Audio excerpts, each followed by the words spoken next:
Señor presidente, antes de dar inicio a mi intervención y para efecto de la versión estenográfica y del proceso parlamentario, quiero señalar que también se está discutiendo en este dictamen las iniciativas con proyecto de decreto por el que se deroga el artículo 270 bis del Código de Procedimientos Penales para el Distrito Federal y la iniciativa con proyecto de decreto por el que se deroga el artículo 6 de la Ley contra la Delincuencia Organizada para el Distrito Federal, presentada por el diputado Jorge Gaviño Ambriz. Y asimismo, en el presente dictamen también se estudia y se resuelve la iniciativa con proyecto de decreto por el que se deroga el artículo 270 bis del Código de Procedimientos Penales para el Distrito Federal y el artículo 6 de la Ley contra la Delincuencia Organizada para el Distrito Federal, presentada por nuestra compañera la diputada Miriam Saldaña Chaires. En esa inteligencia es necesario precisar que estas tres iniciativas, con los textos que he hecho mención, son precisamente las que es materia de discusión del presente dictamen. Esto con efectos que quede asentada en la versión estenográfica y pase así al diario de los debates. Quedarán asentadas sus observaciones en el diario de los debates, diputado Padierna. El tiempo, me quedan 10 minutos. Continúe. Gracias. Todo Estado democrático debe garantizar sin limitación alguna el respeto a los derechos humanos y procurar a través de sus procesos penales los intereses de las víctimas u ofendidos y los propios del inculpado, así como los límites de la potestad punitiva del Estado. De ahí que es necesario que se examine la manera en que se viene aplicando la figura procesal denominada el arraigo, la que, respaldada en la supuesta idea de una mejor procuración de justicia, pone en riesgo de una violación flagrante a los derechos humanos, al derecho a la presunción de inocencia, a la libertad personal, a la libertad de tránsito, al trabajo y al buen nombre. Nuestro marco jurídico hace referencia a esta medida precautoria con la finalidad de evitar que una persona se sustraiga de la acción de la justicia y asegurar la disponibilidad del inculpado en la investigación previa o durante el proceso derivado de la insuficiencia de indicios para hacer al menos probable su responsabilidad penal. Nuestra Constitución reconoce el derecho a la libertad personal y, en su caso de su afectación, restricción o privación, establece condiciones específicas, plazos o términos estrictos, tales como la detención en caso de flagrancia, la orden de detención por parte del Ministerio Público en casos urgentes, tratándose de delitos graves y riesgo fundado de sustracción del inculpado, por orden de aprehensión dictada por autoridad judicial, por auto de formal prisión o por arresto dictado por autoridad administrativa. Asimismo, establece los plazos breves señalados en horas para que una persona sea detenida y puesta a disposición de un juez, para que éste al final determine su situación jurídica. Sin embargo, el arraigo suele ejecutarse más allá inclusive del domicilio de la persona, extendiéndose a casas de seguridad, hoteles designados discrecionalmente, lo que propicia excesos de quien lo ordena y de quien lo ejecuta. El artículo 16 constitucional no hacía referencia alguna para que el Ministerio Público pudiera retener a alguien por más de 48 horas o hasta 96 en caso de delincuencia organizada. Pero al introducirse la figura del arraigo, la Ley Federal contra la Delincuencia Organizada previó un arraigo diverso al domiciliario, extendiéndose al lugar que designara el juez a propuesta del Ministerio Público. Esta medida, incorporada en el sistema penal mexicano, se introdujo para garantizar la disponibilidad de los acusados durante la investigación preliminar. Sin embargo, esta medida fue práctica reiterada desde los años 60, que constituyen las épocas más oscuras de la Procuración de Justicia Nacional. Hoy, el marco legal permite la diversificación de esta medida para ser utilizada tanto en el fuero común como en el fuero federal, y está decretado siempre que sea necesario para el éxito de la investigación, para la protección de las personas o bienes jurídicos, o cuando exista el riesgo fundado de que el inculpado se sustraiga de la acción de la justicia. De ahí que las autoridades apliquen la lógica considerando que esta medida temporal no vulnera los derechos humanos, sino simplemente provocan actos de molestia, y que además constituye una herramienta adecuada para la recolección de pruebas y la verificación de la investigación, por lo que no es bajo ninguna forma un encarcelamiento o detención. Sería importante preguntarnos por qué no nos atrevemos a transitar a establecer un sistema penal más justo, más humano. ¿Por qué no nos atrevemos a modernizar los sistemas de investigación, a utilizar las herramientas que nos brinda la ciencia y la tecnología para combatir la delincuencia en todas sus vertientes?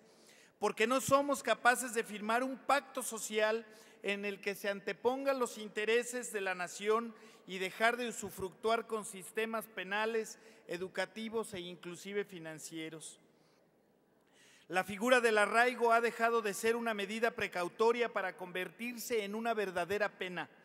que no ha sido decretada o impuesta por un juez, es decir, una persona arraigada por 30, 60 y hasta 90 días según el caso y el lugar, no le es computado el tiempo del arraigo para efectos de la pena, por lo que valdría preguntarnos en qué calidad se encuentra esta persona, como preso, qué tipo de detención está, qué derechos le corresponden, ya que la persona que es investigada materialmente se le ha privado de su libertad.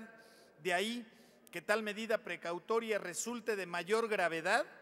que la detención misma, la prisión preventiva o aún la misma prisión. Es común que se lleve la ejecución del arraigo en las denominadas casas de seguridad u hoteles, que son designados discrecionalmente. El arraigo excede las facultades de la autoridad administrativa, contraviene la disposición constitucional, ya que la persona privada de su libertad tiene derecho a no ser incomunicada, a recibir visitas, a un trato digno, a que se le dé un trato acorde con el marco jurídico sobre la materia, que incluya toda la gama de derechos con que gozaría el detenido. De ahí tenemos entonces que el arraigo propicia excesos y abuso por parte de quien lo ejecuta. En este sentido, la práctica del arraigo produce diversos efectos colaterales en perjuicio de la persona que se encuentra sometida a dicha figura,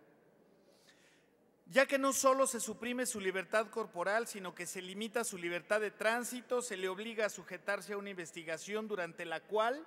debe permanecer un tiempo prolongado en un lugar y bajo una autoridad investigadora, lo que se traduce en un acto arbitrario de la autoridad. La ejecución del arraigo atenta contra el principio de presunción de inocencia, que impone a la autoridad la obligación de dar a toda persona sujeta a investigación el tratamiento de inocente, hasta que un tribunal,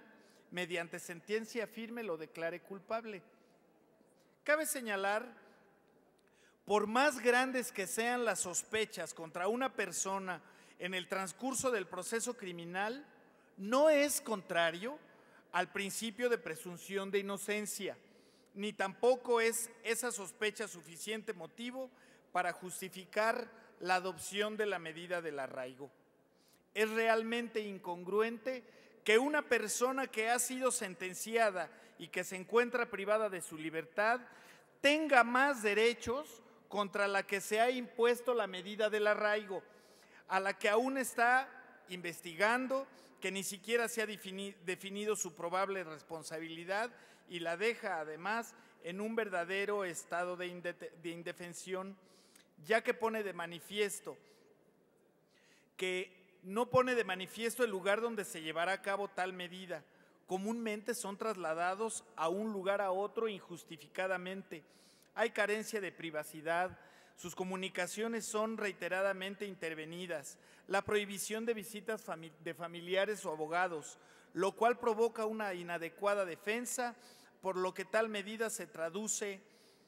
prácticamente en una limitación a los derechos humanos. En consecuencia, la medida del arraigo atenta contra los más elementales derechos de las personas a quienes se les aplica. Se les impide seguir trabajando en una actividad lícita, se les impide además generar ingresos para su subsistencia y la de sus familias. Se atenta contra sus derechos subjetivos relativos al buen nombre de las personas, provocando con ello el desprestigio social, contra su honra, su reputación, generando un clima de condena a su alrededor. Se atenta contra el principio de confidencialidad y el beneficio de una adecuada investigación. Tal medida del arraigo decretado contra una persona que a la postre no le es comprobada su responsabilidad en la comisión del delito alguno, le deja secuelas en el orden moral, económico y psicológico, y deja una afectación rotunda a sus derechos humanos. En consecuencia, se debe eliminar de manera absoluta la práctica de detener para investigar, pues estas medidas son admisibles en un Estado autoritario que desprecia el derecho y a la Constitución misma. En su lugar, la autoridad encargada de la investigación de los delitos debe realizar investigaciones con el mayor sigilo y sin causar molestias innecesarias a la sociedad. Debe establecerse un sistema de responsabilidades para quienes ordenen y ejecuten la práctica del arraigo. Y después resulta que no existen elementos para considerar que la persona no ha participado en el delito. Con ello, se evitará la situación de ofrecer disculpas e incoar un procedimiento de responsabilidad al servidor o servidores públicos e indemnizar a los sujetos de arraigo por esos daños causados. Finalmente, he de decir que las condiciones en que se impone la medida de arraigo pone en riesgo los derechos fundamentales del individuo, tales como la presunción de inocencia, la presunción de inocencia, la libertad personal, la libertad de tránsito y de trabajo, la reputación, el buen nombre. De ahí que sea urgente y necesario crear una legislación precisa sobre la medida, sobre la materia orientada a la salvaguarda de estos derechos humanos. Por eso, el presente dictamen que hoy someto a esta soberanía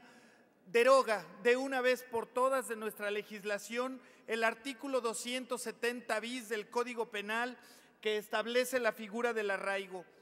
Así nos ubicará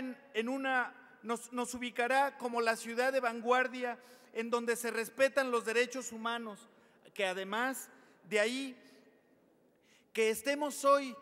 festejando y aplaudiendo que nuestros compañeros Jorge Gaviño y nuestra compañera Miriam Saldaña hayan presentado dichas iniciativas, que además el jefe de gobierno haya presentado